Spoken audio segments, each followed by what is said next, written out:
అందుకే ఈరోజు హైడ్రా అనేది కేవలం కూలగొట్టడానికి కాదు, నిర్మాణాలు చేయడానికి, ఆక్రమించుకున్న వాళ్ళని నియంత్రించడానికి ఎంత గొప్పవారైనా ఖచ్చితంగా చట్టం ముందు సమానులే అని నిరూపించడానికి ఈరోజు తీసుకొచ్చినాం.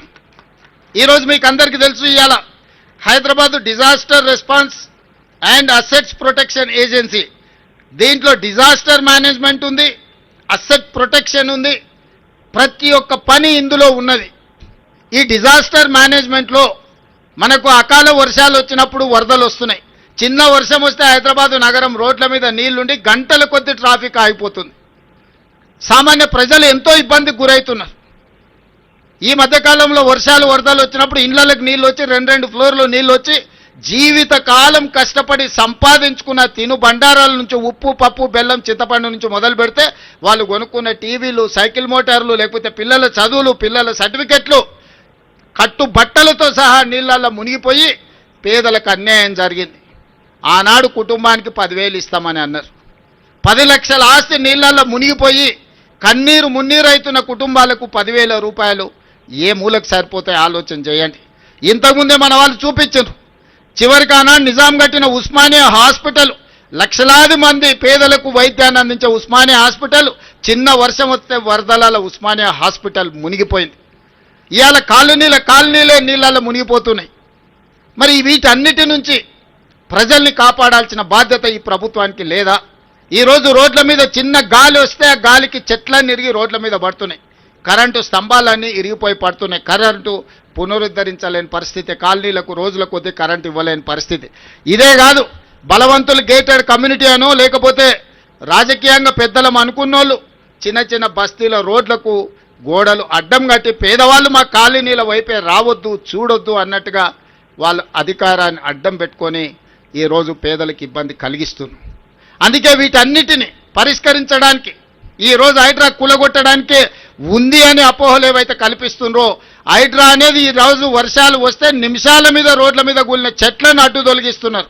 నిమిషాల మీద మీకు కట్టైన మీ కాలనీలకు రాని కరెంటును పునరుద్ధరించే పని చేస్తున్నారు.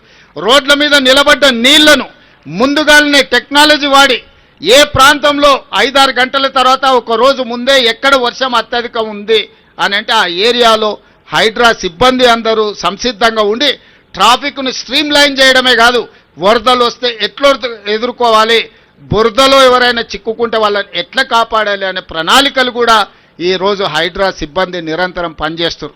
ఇవాళ వేలాది మంది హైడ్రాలో పనిచేస్తున్నారంటే ఇవాళ 1,20,00,000 మంది నగరంలో ఉన్నవాళ్ళు, Hyderabad outer ring road inside core urban reason, ring road లోపల ఉన్న నగరం ఈరోజు 1,20,00,000 మంది ప్రజలు ఉన్నారు.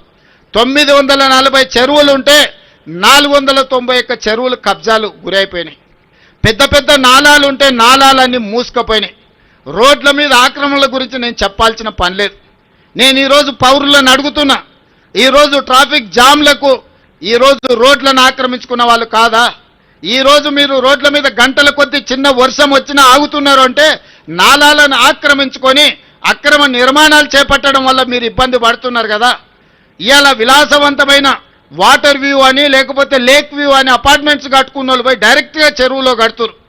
గండిపేట, హిమాయత్ సాగర్ లాంటి చెరువులల్లా కట్టినోళ్ళు ఈరోజు వాళ్ళ ఫామ్ హౌస్ల డ్రైనేజీ తీసుకెళ్ళి తాగునీళ్ళలో కలుపుతున్నారు. ఇదంతా అధికార దుర్వినియోగం కదా? దీన్ని నియంత్రించాల్సిన బాధ్యత లేదా? ఎవరు అడగకుండా ఉంటే ఇంకా భవిష్యత్తులో ఉన్నాయన్నీ మూసుకపోతే ఇవాళ ఆ నీళ్లు ఎక్కడికి వెళ్ళాలి? నీళ్లు నిలవడానికి చెరువులు ఉన్నాయి, చెరువులకు నీళ్లు వెళ్ళడానికి నాలాలు ఉన్నాయి, ప్రజలు ప్రయాణించడానికి రోడ్లు ఉన్నాయి. ప్రజలు ప్రయాణించే రోడ్లను ఆక్రమించుకుంటారు, నీళ్లు వెళ్లాల్సిన నాలాలను మూసేస్తారు, చెరువులను కబ్జా పెట్టుకుంటారు. ఇవాళ నీళ్ళు ఎక్కడికి వెళ్ళాలి? అందుకే ఆ నీళ్లు రోడ్ల మీదకి వస్తున్నాయి. రోడ్ల మీదకి వచ్చిన నీళ్లు మన ఇండ్లలోకి వస్తున్నాయి. మన ఇండ్లలోకి వచ్చిన నీళ్లు మన జీవితాలతోని చెలగా